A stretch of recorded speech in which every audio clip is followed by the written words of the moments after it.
am the Master Raider, and today I am ranking Marvel heroes. Now remember, my rankings are always right. If you don't agree with mine, you're wrong. Remember that. So let's get into the tiers. At the bottom tier, we have, who are you saving? Because seriously, who are you saving? You're not helping anybody. You suck. Why are you even doing this? Hang up the cape. Go do your day job, whatever that is. Who are you saving? The bottom tier. The next tier, somewhat useful. Like, okay, you're good in a certain situation, but other than that, I don't know what you're doing. I don't know why you're wasting your time. At least you're doing something. It's better than nothing, but like, how much are you actually doing? Then we're at our middle tier, just titled hero. They're a hero. They're doing jobs. They're doing the work. Are they gonna be remembered? Maybe there's gonna be some other guys that are listed way higher up than they are. They're adequate. They do the job. They're efficient, reliable when needed. And then we have the veteran slot. These guys have seen some stuff. They've been doing things out there. They've saved the world too many times. And they're almost the unsung heroes in the sense like, they don't get enough credit, but they're fantastic at what they do, and you need more of them a little bit, you know? And the top tier, we're sitting at legend, the most memorable, the iconic, the guys, when you think superhero, this is what's coming to your head. So, let's get into the rankings. First up, we have Ant-Man, and to be specific, we have Scott Lang, the guy from the Ant-Man movies. Not Hank Pym, not today anyways. We're going with the second Ant-Man, the most popular right now. Scott, for me, is going into the hero slot. Look, he's all right. He's good. Is it crazy that he got a movie trilogy? Absolutely. I'm still shocked and awed that we've had 3 Ant-Man movies. Now, were they all great? No. The first one was good. The second one was okay. The third one, oof. And I love Paul Rudd. Who doesn't love Paul Rudd? That helps out. But Scott's just sitting at the middle ground. I just never was like super woof for Ant-Man. Is it cool that he also gets super big? Yeah, it's awesome. But we're going to put Scott at the hero slot. Next, we have Black Panther. And Black Panther is going into the veteran slot because Black Panther is legit. He is borderline legend, just with how well the movies have gone. I personally have not seen too much of Black Panther, so that's probably what's holding him back for me just a little bit. But every time Black Panther is on the screen, he just takes over. Think about when you see Black Panther go at the Winter Soldier for the first time. Incredible. When he scratches the claw, or when he scratches Captain America's shield right across, and it leaves the marks, and you're like, oh, this guy's a beast. And then the first Black Panther movie, iconic, one of the best movies we've got in the MCU. So I've got T'Challa, the Black Panther, in the veteran slot. Next, we have Black Widow, Natasha Romanoff. And I've got Natasha in the somewhat useful. See, when I was growing up, Black Widow was always kind of riding the line of good guy, bad guy. And then the movies come out, and she's just full-blown good guy. Look, I get the whole spy thing, but let's be real. What is she doing out there on a superhero team? What's she doing? She's got the stinger bolts. Like, I've watched her fight aliens and robots recently, and it's like, how are you holding your own? I'm sorry. I just don't see it. I don't see it. I've never gotten behind her character. Let's be real. Her movie? Meh. I feel like Black Widow is always successful as a supporting character, has never really gotten the push. She's never really gotten the main book push that maybe she deserves, because don't get me wrong, her backstory is great, and the movie had potential, but they just missed the marks. And for me, I've got Black Widow Natasha in just the somewhat useful slot. Now, we have Captain America, and I am putting Captain America in the legend spot. Why? Listen, normally I probably would have had Cap in the veteran slot, and that might be crazy to some of you people to be like, wow, you put Captain America in the veteran slot, but I didn't. He's in the legend slot. And do you want to know why? As I've been rewatching the MCU movies, Captain America is phenomenal. The way he just beats the living crap out of people needs to be studied. I love the concept of a super soldier. I love watching Captain America just kick a guy, a normal guy, 10 feet into the air like it's nothing. And you see the super soldier serum affect other people differently. Like if you think of Bucky and you think of U.S. Agent, like think about when you see the Winter Soldier and Captain America go back and forth for the first couple of times. They are on par, and they clear the street. They cleared the entire street. No one wants that smoke. It's incredible what those two can do. So it's Captain America, dude. I don't need to say anymore. He is a legend. Next, we have Captain Marvel. And Captain Marvel is going into the Who Are You Saving category. Look, I know she's a powerhouse, and I know she can hold her own, but I cannot stand her character. I have not enjoyed Captain Marvel in anything that I've seen. Okay? I just haven't. I think her best showing is in the Marvels. I actually don't mind that movie. They actually allow Brie Larson to flesh the character out and show more than one emotion. Captain Marvel is a rough movie for me. Don't like it. And I remember playing the video games growing up. She was always so arrogant. Just always arrogant. It's like, do you not have any other emotion? Like, you're a cool character. You can do a lot of cool things. Your backstory's dope. You're a fighter pilot. Awesome. And your personality sucks. It's awful.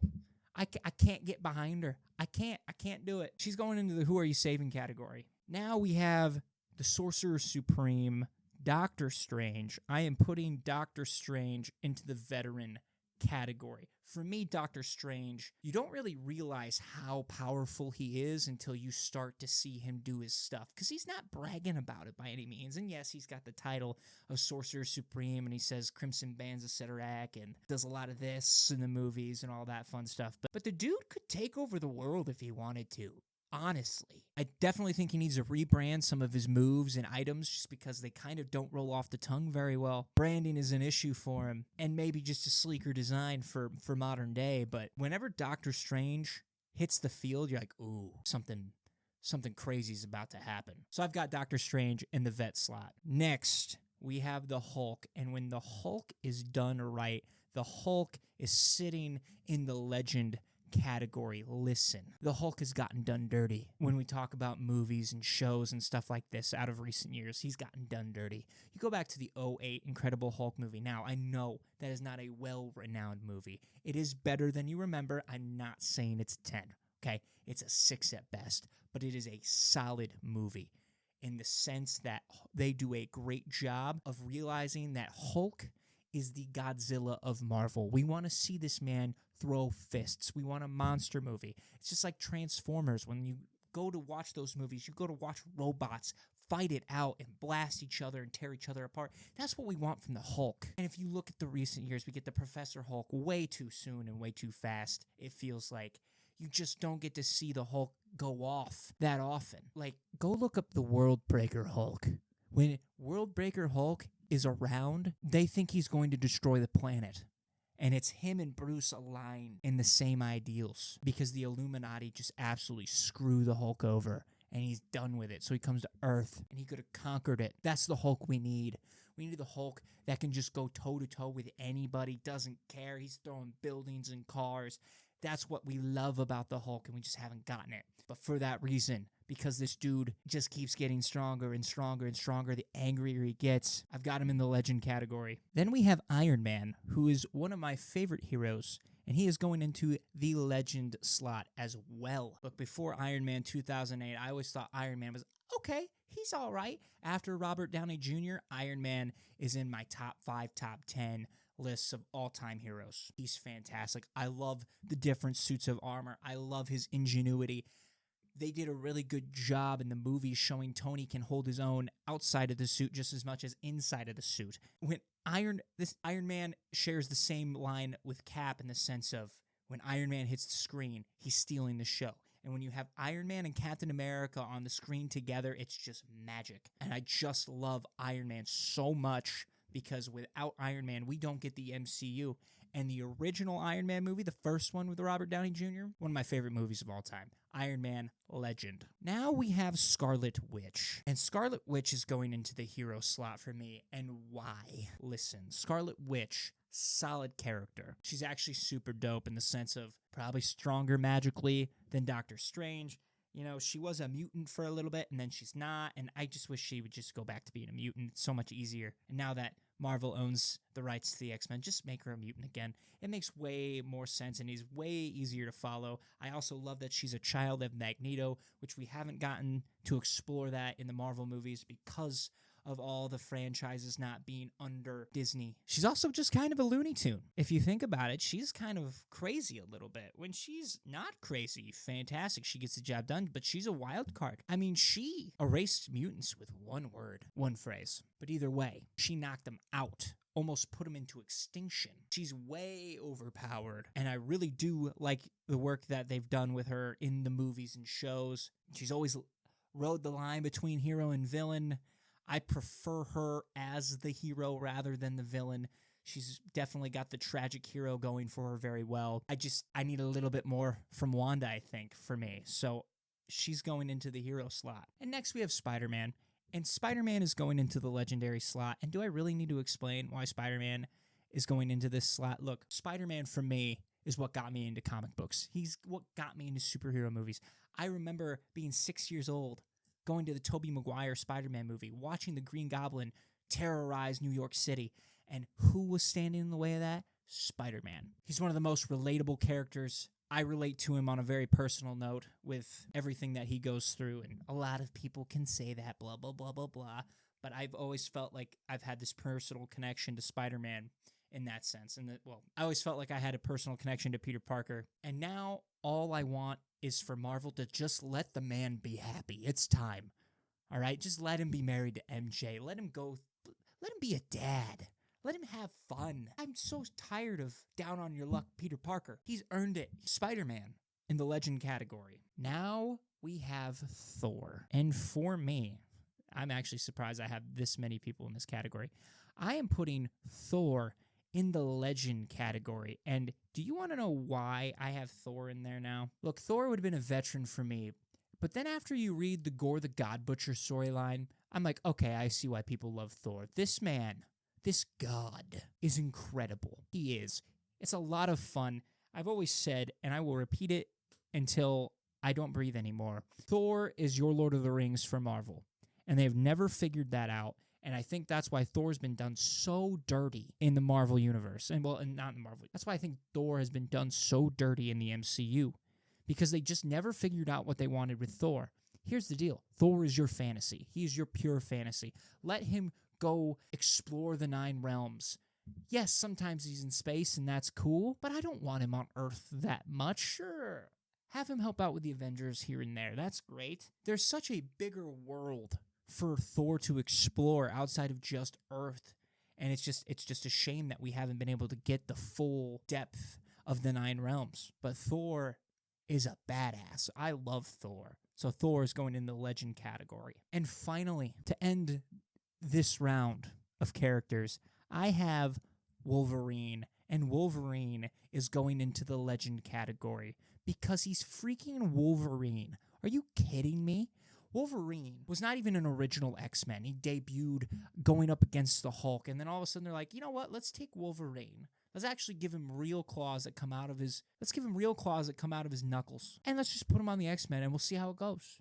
And we'll make him Canadian, if they didn't already make him Canadian. But Canadian's fun, and he immediately takes over. Wolverine becomes one of the most interesting X-Men there are. The healing factor is phenomenal. We can think about Hugh Jackman's iconic portrayal of Wolverine. I think of the long-awaited wait of us getting the actual Wolverine cowl in Deadpool and Wolverine. They just did a phenomenal character overall with Wolverine. Now, are some of his solo movies great? He had 2 misses, but Logan? Go watch Logan. Holy depressing. What a great story, but yet just so sad. And look, when you see little 5'4", 300-pound Wolverine around the corner after a couple of beers, do you really want to fight that guy? Absolutely not. Also, is it a part of the mutant gene that he's that hairy? Like, no one ever talks about that. Like, how does his hair just end up like that? Sure, in comics, it looks okay, but in real life, dude, how does he not get bullied? Well, I can tell you why. It's because of the knives for hands. But also, the adamantium bonding, which we didn't talk about. what a horrific thing to happen to a person. And he just nails it. He absolutely nails it. Incredible. Wolverine is phenomenal. I always enjoy a good story that revolves around Wolverine. And honestly, you just kind of want him to go hunting. Like those are the best Wolverine stories when you're like, okay, go get that guy. And you're like, all right, let's see what we can do. Let's see if he can hold up to the Wolverine. So I've got Wolverine in the legend category. So that wraps up this thing of 12. We will continually add Marvel heroes to this list here and there whenever I feel like doing more. But on that note, Godspeed.